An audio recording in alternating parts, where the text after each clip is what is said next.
Bodybags, where horror lies.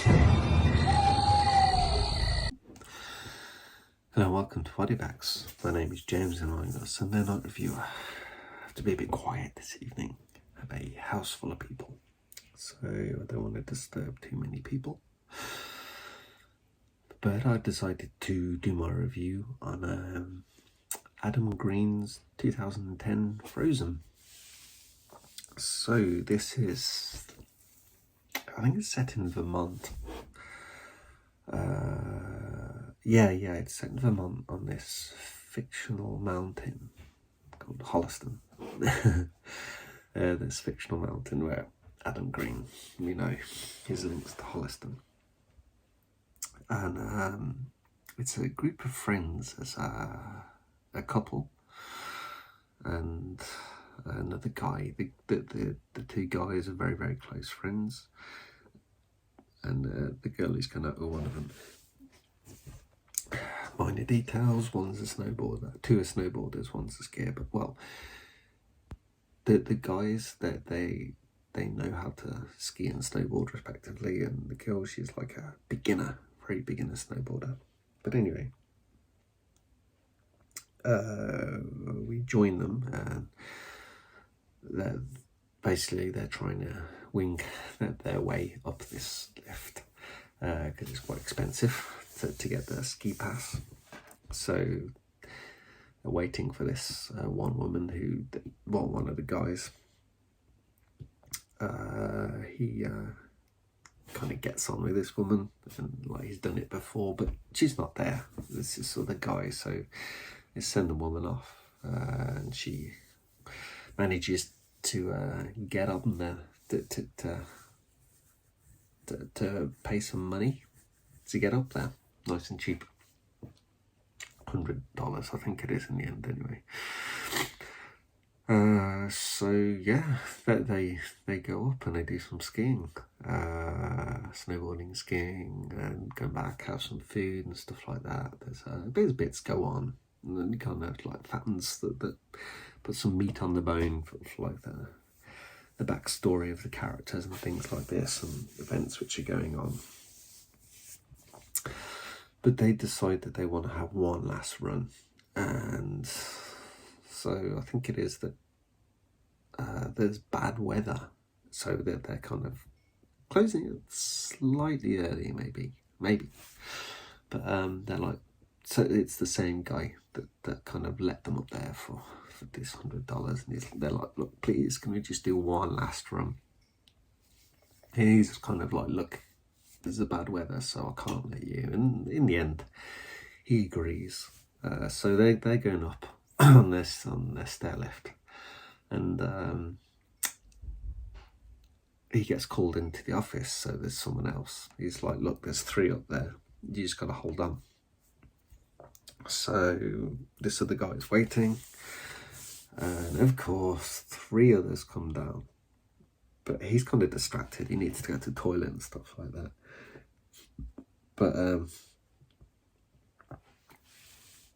because the handover was quite quick, he doesn't realise that the three were actually on their way up on the ski lift. They weren't coming down. So he doesn't realise that they got down so quick. So he's radioed, and it's like, yeah, all good. Everyone's off. So he stops it. And our three are obviously sat on this lift, and they're like, hey, what's going on? Well, they ended up just chatting and stuff like that. They have different conversations. That's the worst way to die. Stuff like that. Oh yeah, one of them is like, it's going to be like drowning or eaten by a shark, and it's like the production company for this movie is you're going to need a bigger boat. Obviously, a link to Jaws quite a bit. But anyway, yeah, they're waiting, and all the lights go out.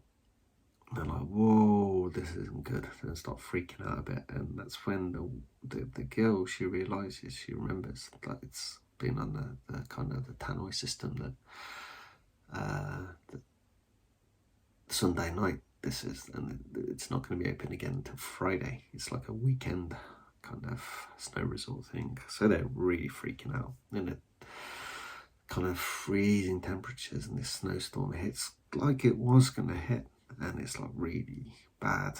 And they're starting to get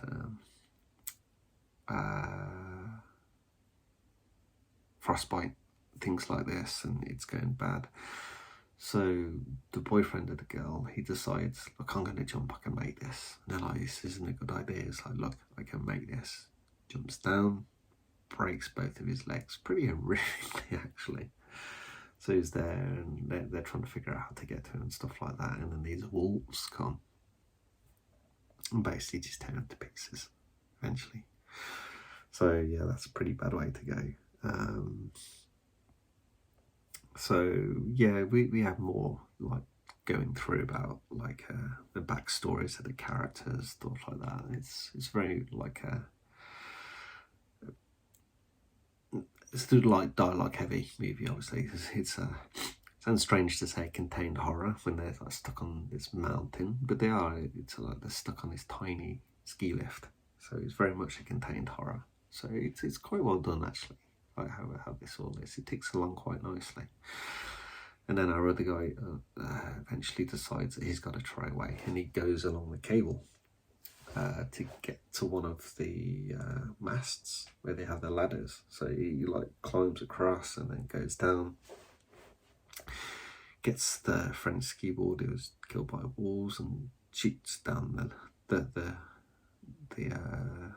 mountainside, being chased by wolves.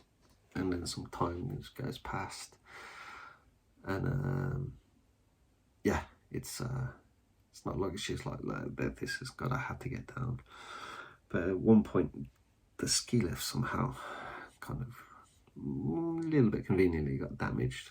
So it's obviously like falling. So she's falling, and then it kind of drops when she's moving to try and figure out how to get off. So it drops, but the cable catches. So she's a lot lower, and then eventually she drops down, but the ski lift falls and hits her leg, so kind of like really damages her, hits her leg, damages her foot. She manages to like crawl down, kind of on her front going down the mountain, and then we see the other guy, and he didn't make it. You got all the wolves still there, chowing away, because they have him, they're quite happy to not chase her. So she gets down, and eventually she finds a car at the road and picks her up, and yeah, that's basically our film. So yeah, this is, like I said, pretty good. It's like a contained horror, that you just in this one ski lift. Apparently, like the whole film, they were in this ski lift. They weren't like in a studio or anything. They were outside in this ski lift. That's pretty cool how that's all done. It's you can't be afraid of heights making this movie, or even being part of the crew from this film. So it's very nicely done. You have all like there's a lot of he likes his same kind of actors. He has like Adam Green kind of. He tries to use the same people on set, and you see Kane Hodder is in this, obviously from Hatchet, and there's like a few other bits and pieces people we see, and there's references all dotted out throughout his Adam Green's movies about previous movies and stuff like that, and other team members and things. So it's quite nice. It has this like community feel when he makes his movies. So when you know his stuff, there's a lot of Easter eggs that you'll pick up on, and if you don't, you don't. He's just a good director and makes good movies. So yeah, I actually quite enjoyed this one a fair bit. If you liked your contained horror, I really do recommend checking this one out. Yeah, it's been around quite a while now actually. I didn't realise it was like 2010. But anyway, it's a good movie and I recommend checking it out. Apologies for being a little bit quiet with this review. Be back to my normal shouty self next week. Okay then, thanks very much. Bye bye.